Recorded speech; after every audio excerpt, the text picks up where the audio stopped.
Watts will learn his fate for killing his pregnant wife and 2 daughters. Unlock the darkest stories and unravel the mysteries with Dark Crime Box. Subscribe now and step inside the world of true crime like never before. Chris Watts thinks he deserves to get out of prison. The sooner the better. In this recap, you're going to hear the conference call his girlfriend set up for Chris to talk strategy with an unknown man. He may or may not be a private investigator. This call you will be screaming. Stick with me because this is about to go down. This is Dark Crime Box, where all dark secrets are being revealed. Don't forget to like and subscribe to see more of crime videos next time. Now, Chris killed his wife Shannon and 2 little girls, Bella and Celeste, in Colorado on August 13, 2018. From there, the punishment part of his crime happened fast. On August 15th, only 2 days later, he confessed to killing Shannon, but he said that she killed the girls, so he killed her. On November 6th, he pleaded guilty to murdering Shannon and his daughters in exchange for multiple life sentences, but no death penalty. By December 2018, only 4 months after the murders, he was transferred to Dodge Correctional Institution in Wisconsin, and that's where he is today.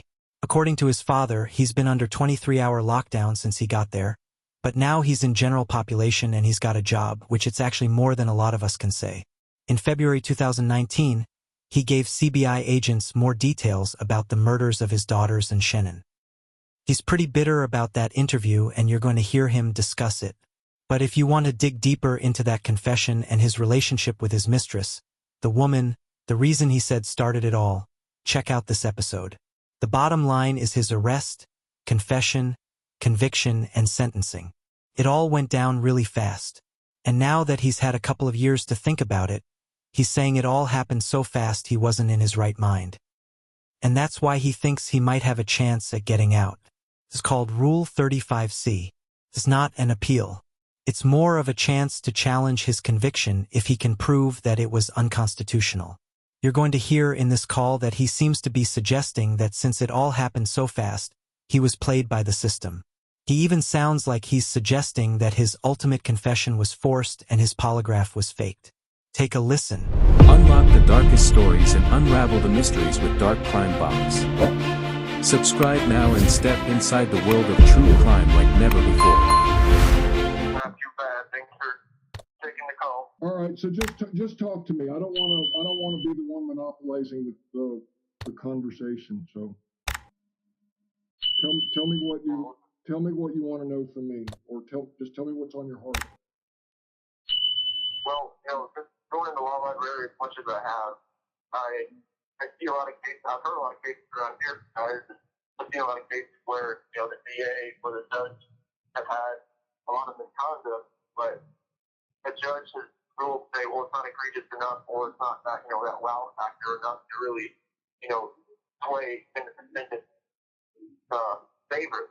Now, I'm looking at the things that I know. I mean, I've never dealt with a lot of people with all this. I mean, I'm swinging it in the law library as I am, and God directed me through little things like through the poisonous tree, the Brady law, and different cases that just they pop out of nowhere. But I know what God put in front of me, and I see all these things that relate to my case. I just don't know how to frame this. Where like when I do this 35C, I've had this paperwork with me for probably a couple months, and I know I only have a year left to appeal from those Class B and C felonies at a 3-year limit and a 2-year limit, and I really want to figure this out where I can do it in the right time frame, but also not rushing anything. And I just want to get out of here. I want to get. I know that God has a plan for me, and it's to be in prison right now, but not stay here. Because He brought me here for a reason. But He also wants me to do something on the outside. I know I just can't sit here and just wait. Because I know there's waiting, doing nothing, and there's waiting that seeking an action verb. That's what I'm doing. But I also want to know what action to take if I have no intellect when it comes to the law. But I know He can teach me, and that's what I'm just waiting for. Things to fall into place. I just don't know how to do it. I got you. And you don't have the benefit of an attorney that is in your hip pocket, so to speak. Okay, I've got a couple of attorneys here I can talk to that can maybe help. Get some good results, get some good advice for you in terms of forms and what to say, things like that. That's not going to be an overnight process for me to, get the results, we want. It's going to take some time, but, I'm not saying overnight, but I am saying maybe several days or a week or so. So let me see what I can do along those lines. Because I know you're in a tough spot, and it's how do you know how to do something when you don't know what it is you need to do? So it's tough. So I get it. It's trial by error thing, but I know when the law is like, all right, you're gonna run into certain things where the motion's gonna get denied, or like whatever I write down, the judge might think, well, that's not what you're claiming isn't enough to go back to. You're not warranted a trial. You're not warranted to have this appeal granted, denied. And it's like, well, what do I do then? Yeah. And I don't want to get disheartened when that happens. I know it'll probably happen at some point, but not all motions are all appeals or granted right off the bat. That's why I want to make sure I write this the right way. Where when it goes there, they see like, oh well, like, do I put everything down that I know, or just like, I don't want to put everything down so they know everything that I'm on, Well, okay, let me address a couple things in what you just said. First of all, you live in a closed society now. Every door is shut in your face.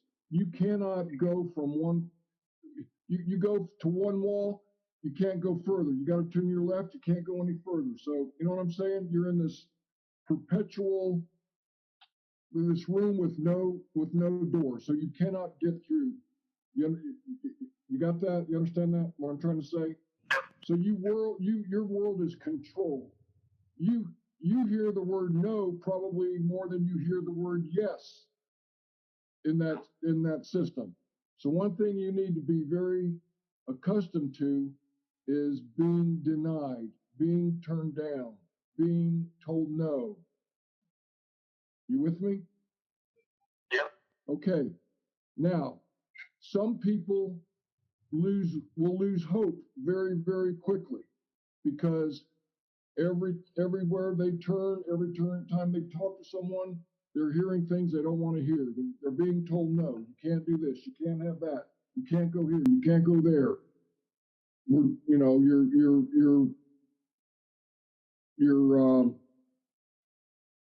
Whatever legal action you're trying to do.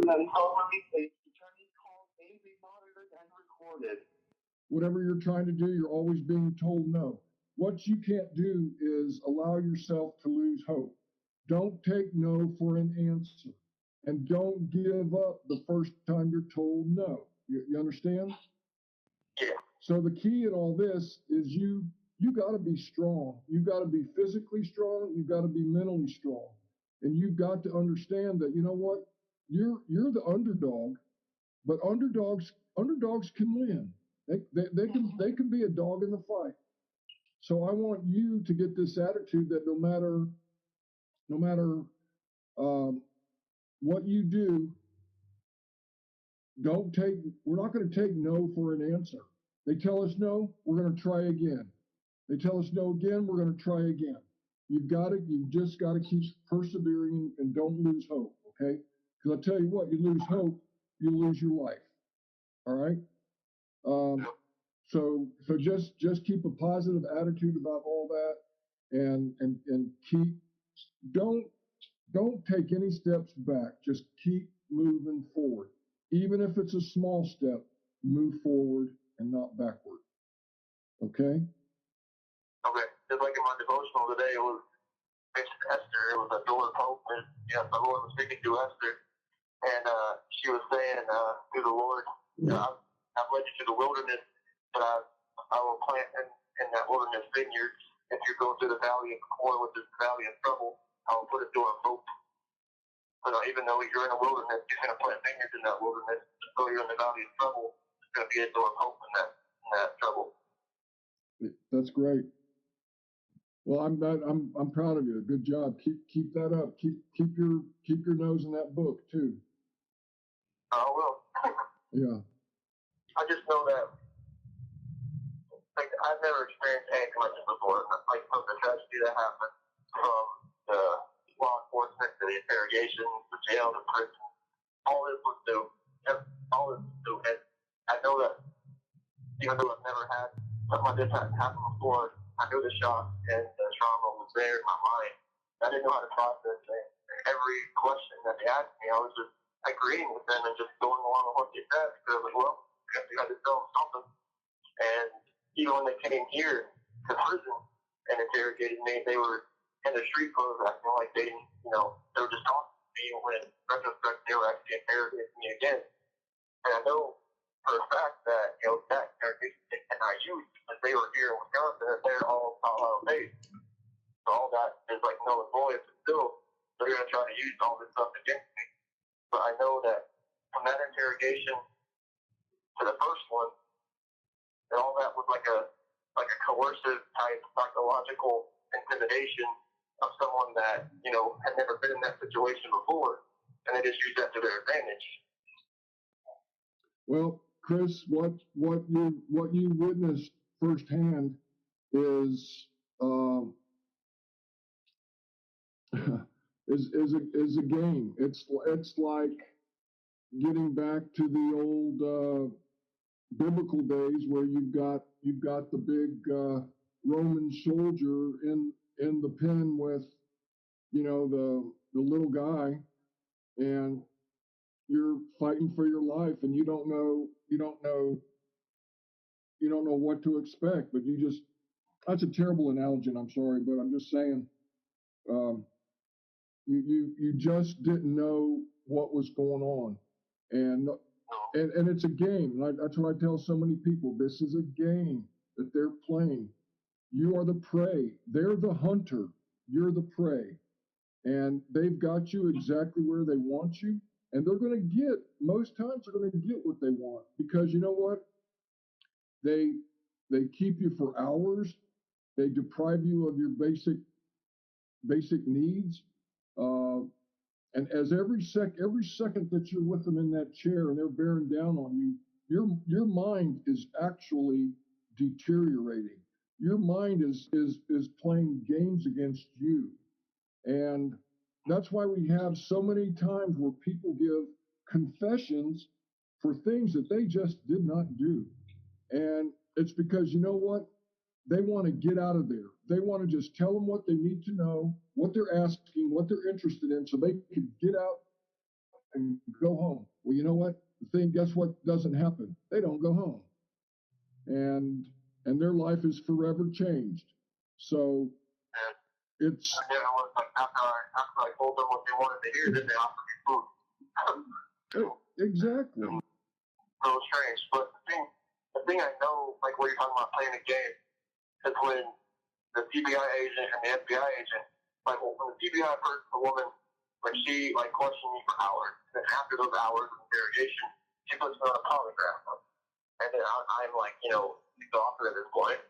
And then after that, I'm sitting in there alone, and I hear them. It's the film intercom doesn't pick it up. And I hear them outside the door. The FBI agent comes up, "Oh, how did you do?" And she said, "Oh, we did pretty good, but I think we get some more out of them." And they come in with this game face, saying, "Okay, you lied." I'm thinking to myself, "Wait, I thought you just said it pretty good." And I didn't question about it. I just believe what she said, and they said I made it. But I know for a fact she said, "You did pretty good, but I think we get some more out of them." I'm just like, I'll only think about this stuff way after it happens. All right, Chris, Wow. Chris, that's a little game, and I can tell you for a fact that they did not administer the polygraph in the proper way. You should have been on the top of your game, mentally, physically, spiritually, when they gave you that polygraph. You should have had a good night's rest. You should have before they gave you that polygraph. So I don't trust the polygraph. I don't trust the results, and they use that as a hammer over your head to scare you, because the polygraph scares everyone because of its reputation. We can talk more about that later. Yeah. Well, thank you for taking another call. I think got like 30 seconds left, but I know that God can lead me on how to write this thing up to get it back, and I just thank you for helping me and just going into that discovery. I mean, you don't have to do it, but you're doing it. And I just believe that God's going to rest some information on your heart that's really going to break this thing open too. Good. We're with you. All right, he got cut off. All right. Thanks for watching. Subscribe for more real crime stories. And tell me, where are you watching from? See you next time.